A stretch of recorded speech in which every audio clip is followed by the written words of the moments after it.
আসসালামু আলাইকুম। আমার হাতে যে জনপ্রিয় একটি কোমল পানীয় দেখতে পাচ্ছেন, এটি হচ্ছে আকিস গ্রুপের একটি জনপ্রিয় কোমল পানীয় মোজো। এটি মূলত আলোচনায় আসে ফিলিস্তিন এবং ইসরায়েলের মধ্যে যখন যুদ্ধ শুরু হয়, অর্থাৎ অক্টোবর থেকে নভেম্বর মাসের দিকে। সেই সময়ে মোজো একটি তাদের যে কোমল পানীয়টি রয়েছে, তাদের এই লেভেলে একটি হচ্ছে স্লোগান দেয়, উই সাপোর্ট প্যালেস্টাইন। এরপর থেকেই মূলত আর কি মোজো একটি আলোচনায় আসে এবং মানুষ যখন কোক বর্জনের ডাক দেয়, ঠিক তখনই বিকল্প পণ্য হিসাবে এই মোজোকে আর কি বেছে নেয়।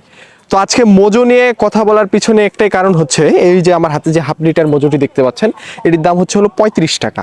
তো যে বিষয়টা নিয়ে কথা বলার জন্য আসছি, তো সামাজিক যোগাযোগ মাধ্যমে অনেক ভিডিও দেখা যাচ্ছে যে তারা বলতেছে, বিভিন্ন কন্টেন্ট ক্রিয়েটররা ভিডিও ক্রিয়েট করছে যে এই যে মোজো যে তাদের যে সাপোর্ট সিস্টেমটা, অর্থাৎ প্যালেস্টাইনে যে তারা যে 1 টাকা করে ডোনেশন করে থাকে পার বোতল প্রতি, সেটাকে নাকি হচ্ছে স্ক্যান করা লাগবে, তাছাড়া নাকি হচ্ছে ফিলিস্তিনে সেই টাকাটা পাবে না।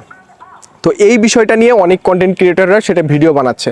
তো সম্প্রতিকালে আমি মোজোর সঙ্গে কথা বলেছি, তারা আমাকে যেটি জানিয়েছে যে ফিলিস্তিনে যে ডোনেশনটা করা হয়, এটার জন্য আপনার স্ক্যানের কোনো প্রয়োজন হয় না। এই স্ক্যান সিস্টেমটা দিয়ে রাখছে, তারা একটা ওয়েবসাইট ক্রিয়েট করেছে। সেই ওয়েবসাইটে কত পরিমাণে ডোনেশন হইলো, তারা কত পরিমাণ ফিলিস্তিনে তারা ফান্ড পাঠাইলো, এ সমস্ত কিছু দেখার জন্য এই যে কিউআর কোডটা রয়েছে, এটি শুধুমাত্র দিয়েছে।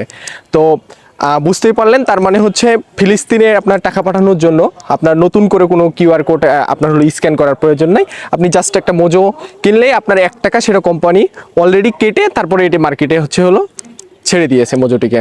তো দেশীয় পণ্যকে প্রমোট করি, দেশীয় পণ্যের সঙ্গে থাকি। আর মোজো আগে যেরকম ছিল, এখন কিন্তু তার তুলনায় মোজোর স্বাদ কিন্তু অনেকাংশে বৃদ্ধি পেয়েছে এবং মোজো কিন্তু দিন দিন সেটা ইমপ্রুভ করতেছে। তো মোজোর জন্য শুভকামনা রইল। আপনারা সকলেই বেশি বেশি করে দেশীয় পণ্যের সঙ্গে থাকুন। আর এটা যে খেতেই হবে বিষয়টা কিন্তু এরকম কোনো কারণ নাই। আপনি যদি পারেন তাহলে ধরনের কোমল পানীয় বর্জন করতে পারেন, কারণ স্বাস্থ্যের জন্য এগুলো কিন্তু খুব যে ভালো সেটাও কিন্তু না। আমি সুতরাং আপনাকে মোজো খেতে বলবো বিষয়টা এরকম না। আমার কাছে যেটি মনে হয়েছে যে এটি নিয়ে কথা বলা উচিত, মানুষের মাঝে একটি ভুল মেসেজ যাচ্ছে, তো এটি যেন না যায়, সেজন্যই আজকের এই ভিডিওটি। ধন্যবাদ সবাইকে।